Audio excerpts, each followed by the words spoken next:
morning. Morning. Good morning. Together alone. Day 57, 6. This is for grown-ups only, this episode.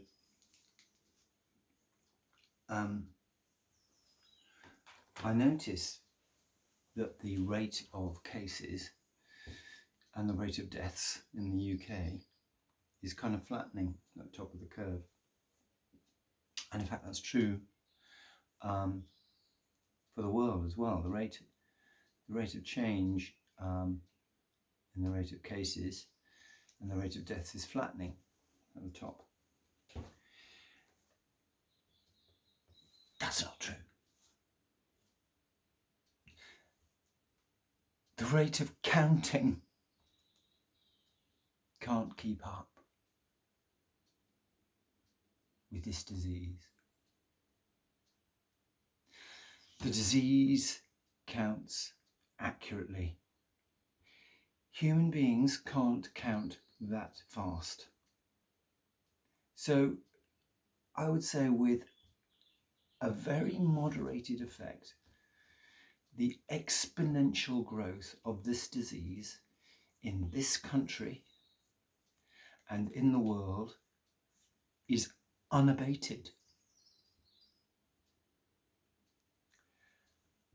The official numbers depend on human beings and their ability to test, identify, and accurately ascertain cause of death. We're very bad at that. We are not keeping up with the pace of this disease. Okay? That's the first adult truth. Let's just talk about the UK. Let's keep it local. We have a lot of problems, and I'm going to be brutal in this video. I'm going to tell you all about our problems. And some of the truths you're going to hear, I'm being shouted at again on Facebook and on social media because the things I have to say are true, but almost too hard to hear. If we go back to cases and deaths in the UK, it's very alarming, the fact that the number of cases and deaths in the UK is not beginning to flatten out. It's flattening very slightly, but 888 official deaths yesterday was a huge number. And of course, as I have just said, this is wrong. It's wrong. Because the deaths in the community, the deaths in care homes are massively more. The virus continues to count accurately. People in the UK continue to count badly. To give that some granularity, the only people who are getting tested are not people who have the disease. You can ring in and say, I think I've got the disease. And I know people who've had the disease and who have, in inverted commas, recovered. And they don't necessarily have immunity. The World Health Organization has said that's a red herring, but that's another story. They never got tested. The only people who are being tested are health workers, care workers. Some care workers are being to be tested, and those who present at hospital with symptoms. Those are the only. Everybody else is not being tested. So we are completely and utterly blind on how much disease there is out in the community. The way to do this would be for the government to announce that they were going to do a randomized sample across the country, nationally, of 100,000 people, randomized testing. They haven't got the reagents, they haven't got the equipment, they haven't got the staff. They can't do that. It's not going to happen. So we have no idea how much disease there is in the UK. We have got some idea where some disease is in the UK. We have very strong ideas about how much disease there is in the NHS. And in the NHS, a third of people who work in the NHS have COVID-19. So, we are very soon going to start talking about, in a very, very strong way, lifting the lockdown. I think this disease will just take off again almost instantly. There are lots of reasons for that. One is, as I've just said, we've had no idea how much disease there is in the UK, in the general community, because we're not testing in a general way. We're only testing those who are presenting at hospital with the disease and those who work in the NHS, and we're beginning to test some people who work in care homes. So, as soon as everybody starts walking about, it'll take off. The other thing is, we do this in a completely amateur way. I hate all this debate about masks because it's idiotic. You wear a seatbelt because you think you might have an accident, not because you know you're going to have an accident. You wear a mask because you might have the disease and you might infect others. What? There's no disputing that argument. There's absolutely none. If you cough, your cough will go 6 meters. If you sneeze, your sneeze will go 8.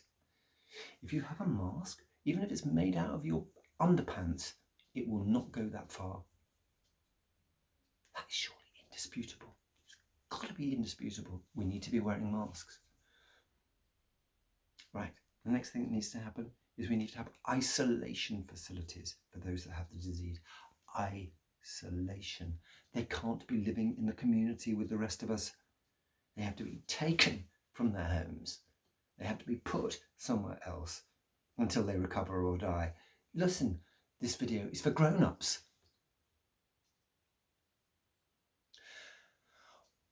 What's he talking about? What's he talking about, Mr. Hancock? We must allow relatives to visit in hospitals. What's he talking about? This is such a contagious disease. Those families who are visiting their sick relatives in hospital are at extreme risk of picking up the disease. They will be using up layers and layers and layers of extremely valuable PPE, which you do not have. It's a nonsense. Next, what are they going to do about the fucking tube? The reason London is burning is because of that tube. That thing needs to be closed. Or else you can only go on it as if you're going into an operating theatre. As if you're dressed in a hazmat suit, in goggles, in masks. Next. Where is the most contagion in the UK? Yeah, it's in the NHS. It's in NHS workers and in care home workers and probably in prison staffs and in police. So,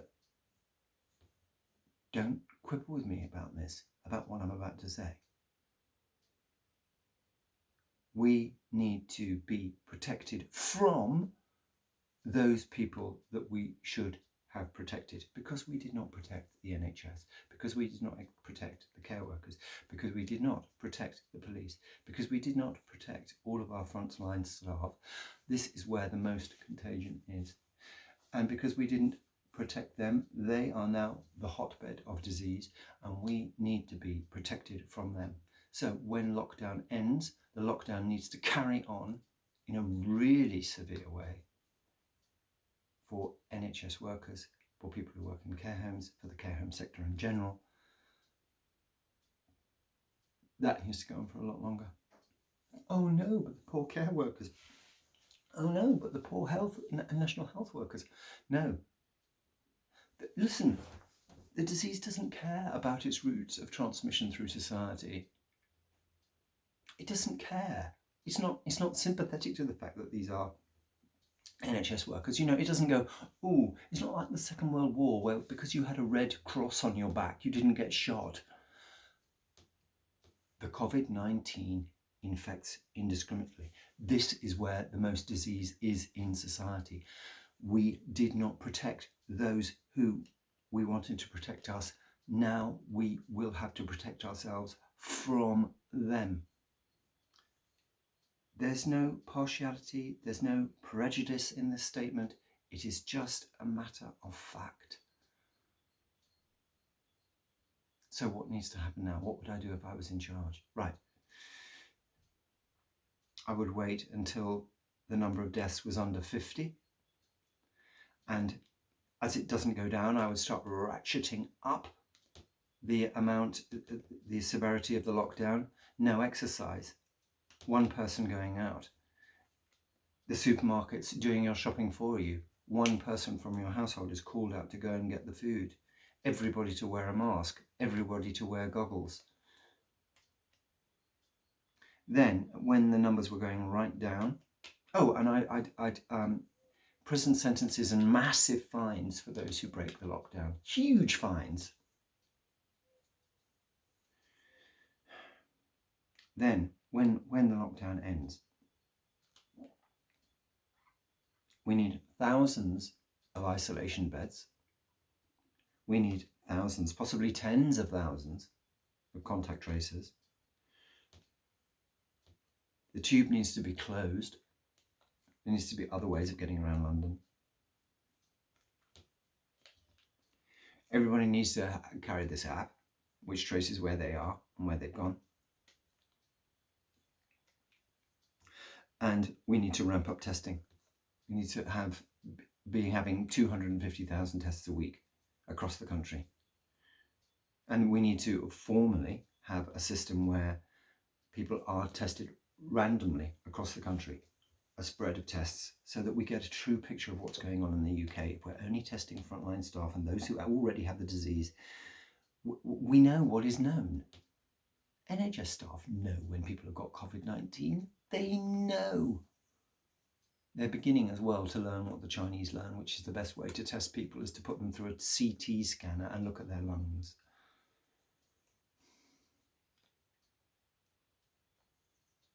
Because we were slow and idiotic, and because we've been casual and cavalier and amateur and British, and we'll do our things in our own way. This is Contagion Island. The UK is Contagion Island. And to fight back this fire, we need to get tougher, we need to get stronger, we need to be grown up, we need to accept what has happened and where the disease is in our society, which is, it is across society, and it is burning most voraciously in the NHS and in the care sectors and among care workers and among NHS staff. And society has to build a firewall around them now.